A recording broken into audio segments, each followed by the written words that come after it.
Matilda da Inglaterra, a imperatriz e senhora dos ingleses.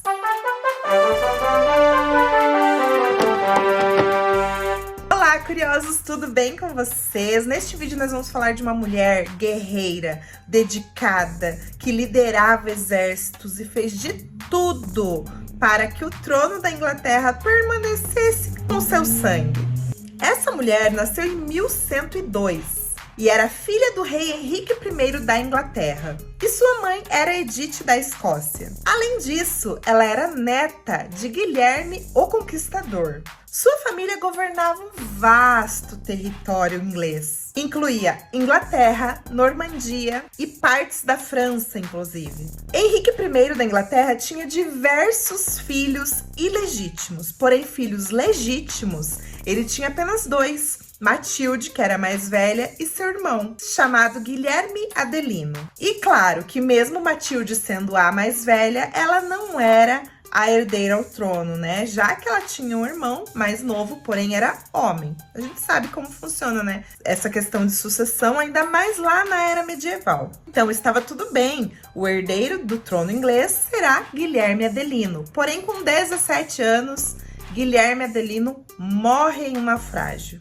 A imagem do governo começa a se tornar um tanto frágil, já que o herdeiro ao trono morre. E se Henrique I não tivesse um filho homem, isso se tornaria um grande problema. Foi cogitado até que o trono passasse para o seu sobrinho, porém Henrique I não se dava bem com seus irmãos. Henrique até se casa com uma garota de 18 anos para poder gerar um herdeiro, que não funcionou, não deu certo. Então tinha um dos sobrinhos que parecia ser uma boa escolha, Stephen de Boaz. Mas então Matilde fica viúva. O rei então pensa, eu tenho uma filha, né? Eu posso usar essa filha. Contrariando a todos, ele anuncia sua filha Matilde como sua sucessora. Mas assim, digamos que a relação de Matilde com seu pai não era lá essas coisas, sabe? Eles não se davam muito bem. E o rei então arruma um segundo casamento para Matilde, para que ela tivesse herdeiros e tudo mais. Agora ela se casa com Geoffrey IV, também conhecido como Godofredo, o conde de Anjou. E esse casamento selaria também um acordo de paz.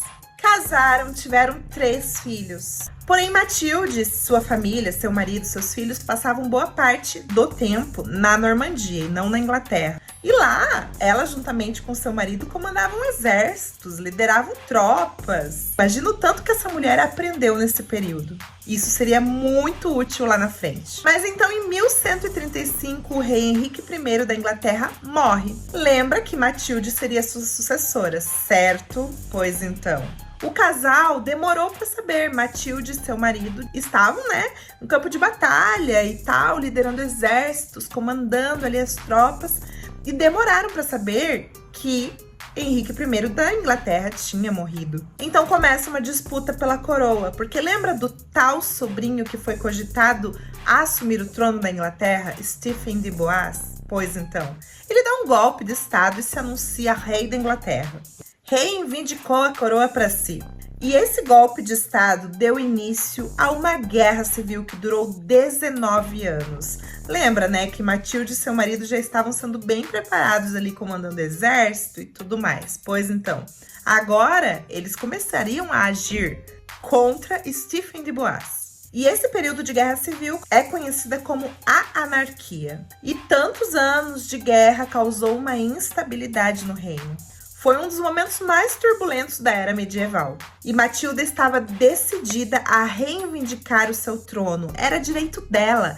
Ela deveria estar como rainha da Inglaterra e não Stephen. Matilda tinha pouco apoio. Ela tinha o apoio da Normandia e de seu meio-irmão.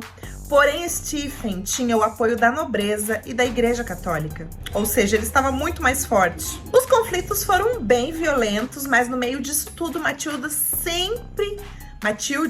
sempre mostrou determinação, garra, força. Em nenhum momento ela se mostrava uma mulher medrosa. Ela foi e por anos ela reivindicou esse trono. E com isso, com essa garra dessa mulher, ela inspirou muitos nobres ingleses a estar do lado dela.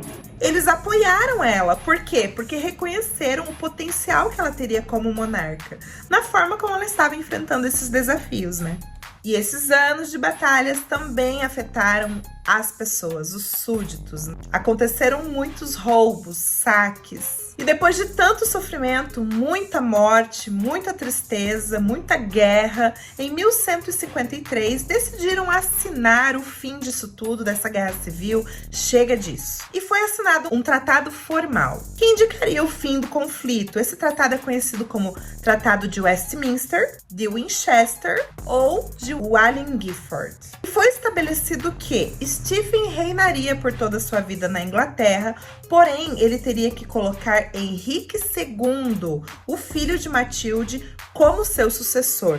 Então, Matilde nunca chegou a ser rainha de fato. Ela ajudou ali, né, o seu filho como regente enquanto ele estava no trono. Mas ela nunca foi coroada rainha da Inglaterra. Eu já vi vários vídeos que falam que ela foi a primeira rainha da Inglaterra e tal.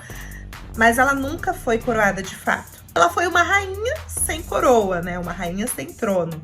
Mas o seu filho reinou. E ela deixou um legado, né? Fez tudo isso e o seu sangue reinou na Inglaterra. E desafiou, inclusive, normas de gênero, porque ela estava em um local, ela estava atuando em áreas que eram predominantemente masculinas. Ela desempenhou com clareza, com firmeza, com excelência, um papel político e um papel militar também. Na era medieval, numa era onde as mulheres eram subordinadas, onde as suas ações eram restritas. O papel das mulheres na era medieval era muito restrito.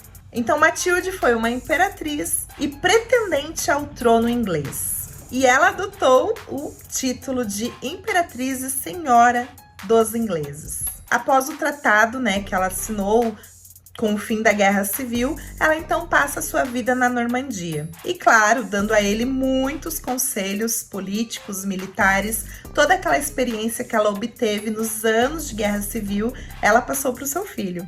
Viveu, lutou, foi mãe, foi esposa, ficou viúva, teve uma vida além da política e militar. E a senhora dos ingleses, Matilde da Inglaterra, morreu aos 65 anos de idade em 1167. Eu vou ficando por aqui, fique à vontade para ver os meus outros vídeos, se quiser dar sugestões para os próximos vídeos também. Muito obrigada pela sua presença por aqui, nas outras redes sociais onde eu estou presente também contando histórias. Dá uma olhadinha na loja da Curiosa, tem diversas camisetas com estampas históricas, espero que você goste. Até o próximo vídeo, tchau, tchau!